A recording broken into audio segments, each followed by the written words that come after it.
I remember when I saw my very first 360 photo. It totally blew me away. It was back in 2007 when Google Street View first started, and it was a 360 photo out the front of my house. I couldn't figure out how it was done. I thought I was being spied on, and that awakened a curiosity in me that is still with me today.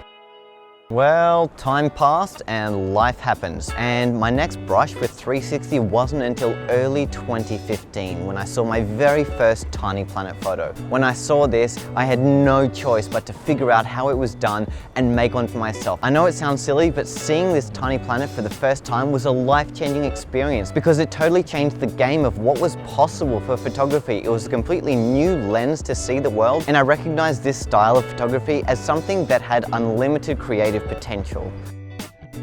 So with $500 in my bank account and the Ricoh Theta M15 costing $480, I had the choice. I could buy this brand new camera or eat. Can you guess what I did?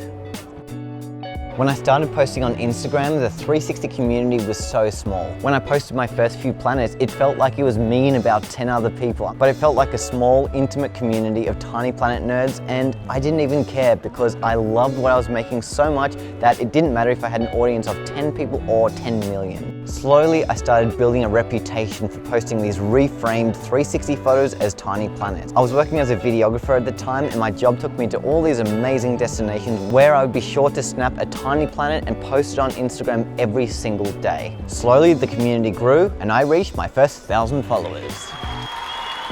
When I started on YouTube, I was met with a lot of praise. So many people were thanking me for posting tutorials and showing exactly how I get awesome results with my 360 camera. However, something I wasn't used to was the hate. No matter how many positive messages you get, there's going to be 1 in 100 people that don't like what you're doing, and make sure they tell you about it. And it's only one person, right? It doesn't really matter. Well, yes and no. One negative comment, no matter how many positive comments you get, it sticks in your mind and you think about it all day long. Why did that jerk say that? What are they thinking? They know nothing.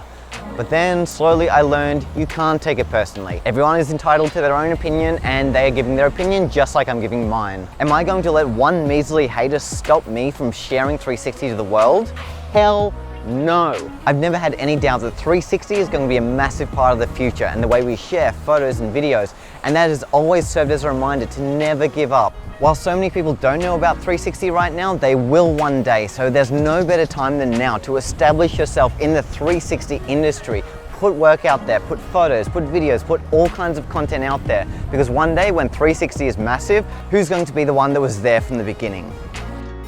The 360 community has grown so much since I first began just a few years ago, and I like to think that I played a small part in that. However, the community definitely played the biggest part. The more we all post 360 content as far and wide as possible, the more we all grow, because it causes awareness and it causes inspiration. I personally find myself inspired every single day by a 360 photo or a Tiny Planet that I see on Facebook or Instagram, which inspires me to go shoot a great photo, and then that photo inspires other people to go out and get great shots of their own. It's a win-win-win, we all inspire each other. Coming to somewhere like this, it's a place that holds a strong personal significance to me. As someone with Jewish heritage, it's extremely powerful seeing a memorial like this. Something so massive that signifies such a horrible time in history. It's really moving being here, and I want to make sure I capture this right so I can appreciate this memorial long after I've gone. I know the best way to capture this environment is going to be in 360. A normal camera, a phone's camera, or a DSLR isn't going to do this amazing monument justice. It's just so big and powerful, and you can only capture just a really small glimpse with a normal camera. I know my 360 camera, despite being small, is going to make this environment look really big and beautiful. 360 is the best way to capture a snapshot in time, at least capture everything so you can reframe it later. You're not bound to a square or a rectangle, you get everything and you can choose your square or rectangle later. It gives you the flexibility to choose, and you can create these amazing angles later that you never even imagined when you shot the photo.